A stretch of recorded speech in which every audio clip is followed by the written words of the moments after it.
When the United Kingdom declared war on Germany in 1914, Canada's and Newfoundland's participation was virtually unquestioned. With the onset of the Second World War in 1939, Canadians and Newfoundlanders once more rushed to enlist and were a major factor in the Allied victories in both conflicts.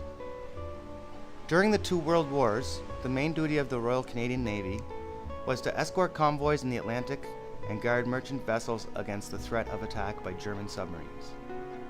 In the Second World War, it also escorted ships in the Mediterranean and to Russia, and supported the Allied landings in the Sicilian, Italian, and Normandy campaigns, as well as in the Pacific.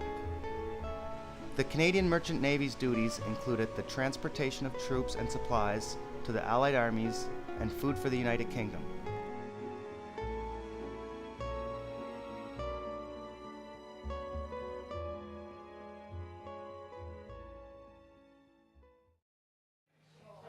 After sort of basic training in HMCS Hunter in Windsor, I went to Cornwallis, and there you did seamanship and a bit of gunnery, a bit of communications, a bit of anti-submarine type of thing, and fired a few weapons.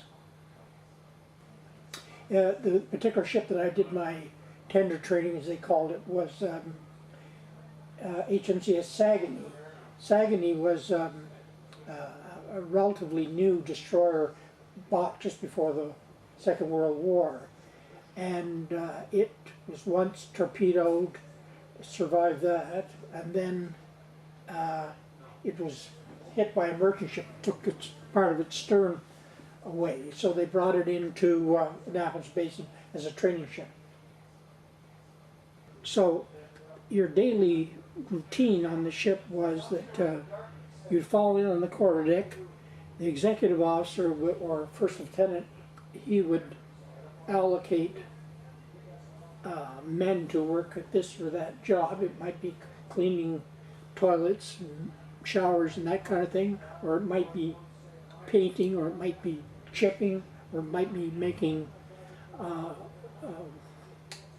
doing work with cordage. And I was on like maybe a Sunday or something, and anyway I was lying down, and there was this horrendous explosion, and people thought the ship was torpedoed, and people were running saying, you know, we've been fished. I was thrown onto the deck, and right not far beyond me were people who had been in the washroom. One man had been shaving, and a piece of this cast iron bogey, as they called it, had come through the ship's bulkhead, through the wall, and cut off his leg. So he'd fallen on the ground with his leg at right angles like this, and he was lying there. And other people had been burned by the exploding bogey or steam heater. During the night we had a kind of gale blow up, and some of the ships were dragging anchor. It was a very dangerous situation. And we had this German submarine that's tied alongside us. I don't know whether they realized how dangerous the situation was, but you know, we had to use the engines to keep from, as the bottom was not clay or anything like that, it was mainly rock, so the anchor would tend to just drag along, you see. Fortunately, it didn't come to running ground, but it was scary for us who were, you know, half the crew was up on deck doing whatever was required to, and being ready to put down maybe a kedge anchor or do whatever else that was necessary to keep your ship running around. And then the thing that I carried away with me from subsequent Navy experience later is you see the captain or maybe some chief petty officer, how they're steady in times of stress and danger, and I use that the rest of my life. In other words, you run into an accident or something. You know, if you're able to be steady and try and be of some help. That's a useful thing, you know, to remember.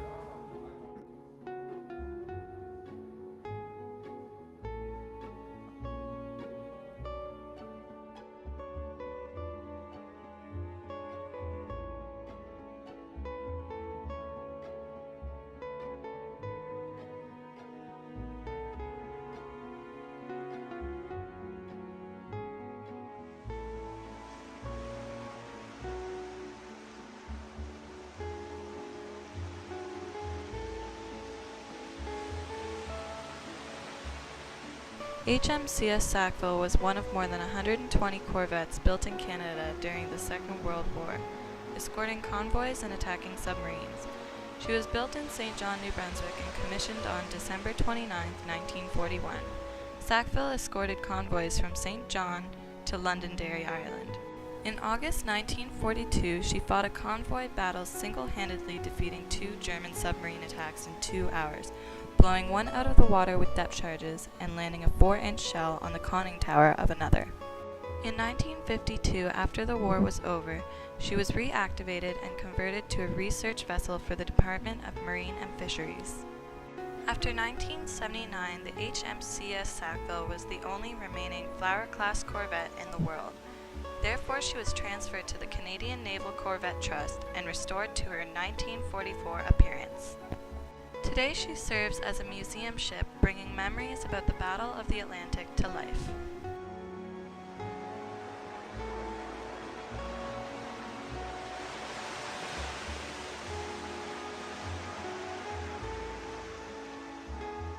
In both wars, Halifax played a major role as a staging area for convoys bound for the Atlantic.